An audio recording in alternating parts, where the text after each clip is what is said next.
paling bagus adalah mendekati motor itu akan berhenti atau sesaat akan berhenti.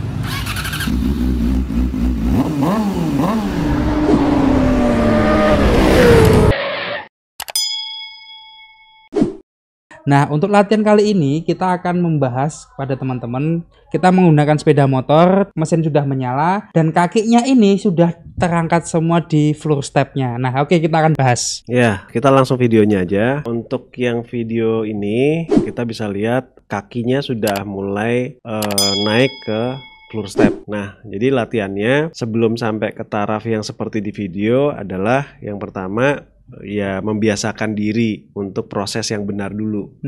Ya, prosesnya apa? Ya, fokusnya adalah ketika berhenti kaki kiri dulu yang turun. Nah, tapi dimulai kalau yang video sebelumnya itu kan dia berangkatnya itu kakinya masih di bawah semua dua ya. Di bawah semua. Nah, terus kemudian mulai belajar dengan berangkat dengan kaki satu ya. Jadi kaki kirinya yang turun ya, kaki kiri turun, terus mulai berangkat, terus dia ngerem. Nah, kalau itu udah udah menjadi habit atau udah menjadi kebiasaan, berarti sekarang setelah berangkat kakinya sudah naik ke bar step, ketika mau berhenti setelah pengereman atau sesaat akan berhenti, itu kaki kiri yang turun. Nah, jadi prosesnya dibiasakan dulu satu persatu, itu benar semua, mulai dari keberangkatan sampai pulang. Jadi ini prosesnya harus benar dulu semuanya. Nah, setelah benar semuanya, baru kemudian dikasih target untuk berhenti. Jadi targetnya seperti yang video sebelumnya juga, jangan dibatasin dulu menggunakan penghalang, tapi dikasih ancer-ancer aja. Oh, berhentinya harus di sini ya. Nah, terus dia nanti akan mengaplikasikan urutan yang benar tadi dulu. Nah, dia yang penting berhenti dulu sesuai ancer-ancernya itu. Nah, kalau sudah mahir, sudah lancar, sudah stabil dan tidak goyang-goyang gitu ya, baru dikasih penghalang seperti di video ini. Jadi dia dituntut untuk bisa berhenti persis dekat dengan penghalangnya. Nah, ini juga membuat si pengendara ini belajar nantinya untuk beradaptasi ketika dia sudah mulai berada di jalan raya. Jadi nggak kagok ngelihat benda-benda yang atau pengendara lain yang di depannya gitu, nggak kagok karena dia sudah menguasai kendaraannya untuk ngerem.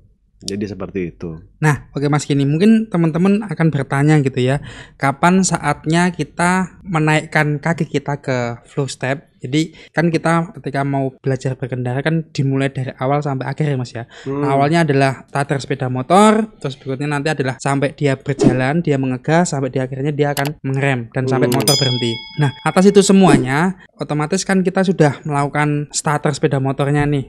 Ya, baik pakai kickstarter atau double starter lah. Terus mulai mengegas. Nah, kapan saat itu kaki kita sudah mulai akan terangkat? Kakinya naik ke floor step dulu atau ngegas dulu? Jadi tadi kalau sudah lancar start, kemudian berhentinya udah lancar menggunakan tetap kedua kakinya masih di bawah, udah lancar, berarti latihannya adalah ngangkat kaki satu. Jadi startnya mulai dari kaki kirinya dulu masih di aspal gitu ya. Terus dia mulai berjalan dan lama-lama kaki kirinya mulai naik ke bar step. Nah, itu dilancarkan dulu.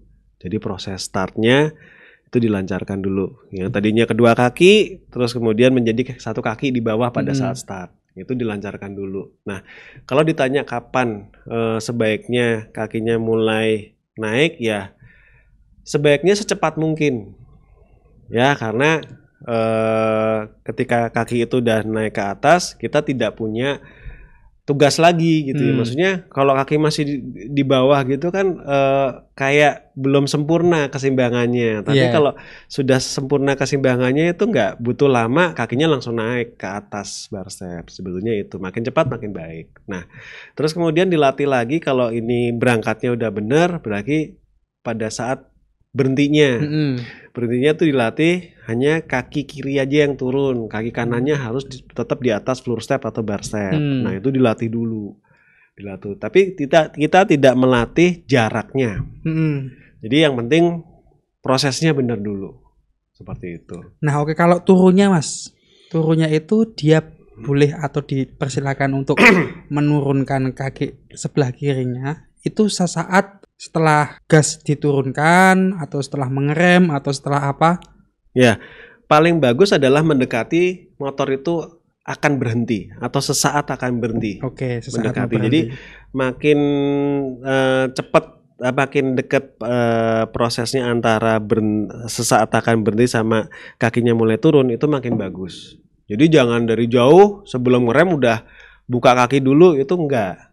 Ya, itu berarti kalau masih seperti itu berarti keseimbangannya dia belum siap. Belum siap. Ya, belum bagus. Yang sudah bagus adalah ketika dia mau berhenti terus baru kaki turun, itu berarti dia sudah bisa mengatur antara keseimbangan motor ketika berjalan sama berhenti, dia sudah bisa mengkombinasikan dengan baik. Seperti itu. Jadi makin cepat, makin pendek jaraknya antara berhenti sama turun kakinya itu makin bagus sebenarnya.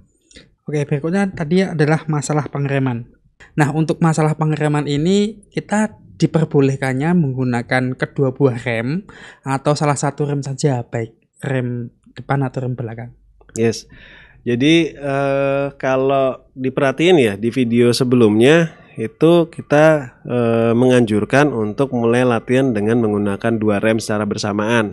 Lebih kuat yang depan, ya, yang belakang tidak sekuat yang depan. Nah, kalau yang di sini kita memperbolehkan pengendara ini menggunakan rem belakang dulu. Kenapa?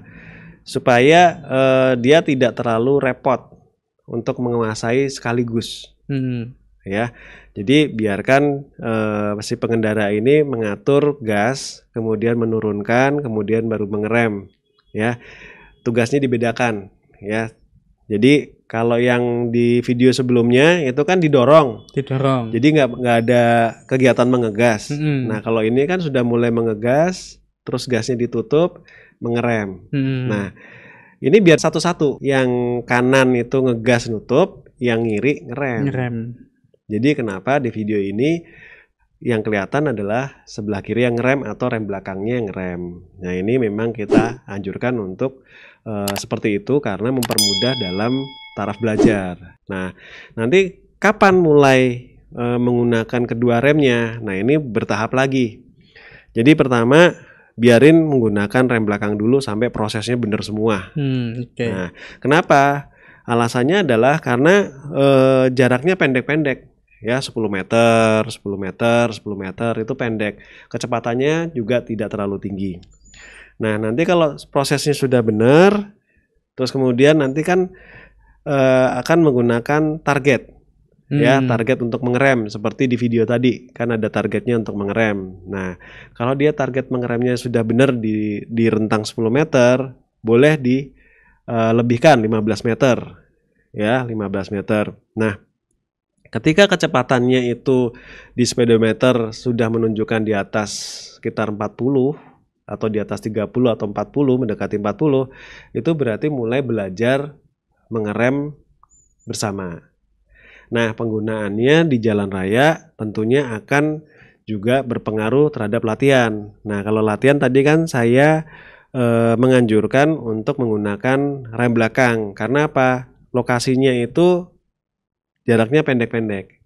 Nah, ini akan kepake pada saat di perkotaan, di mana lalu lintasnya rame, jaraknya juga rapat-rapat, sehingga butuh rem itu yang pendek-pendek, yang kecepatannya juga nggak tinggi-tinggi amat ya di perkotaan karena macet, sehingga cukup rem belakang saja. Ya, jadi rem belakang selain untuk kepentingan itu, rem belakang juga bisa dimanfaatkan untuk mengurangi laju dari kecepatan sepeda motor. Nah, kemudian kapan mau menggunakan rem depan? Itu berarti kita menuntut motor itu berhenti sampai ke titik kecepatan 0. Itu berarti mulai menggunakan rem depan. Tapi kalau untuk menurunkan laju kecepatan cukup rem belakang saja atau jarak misalnya lalu lintasnya padat, ramai, merayap gitu ya, cukup rem belakang aja nggak masalah.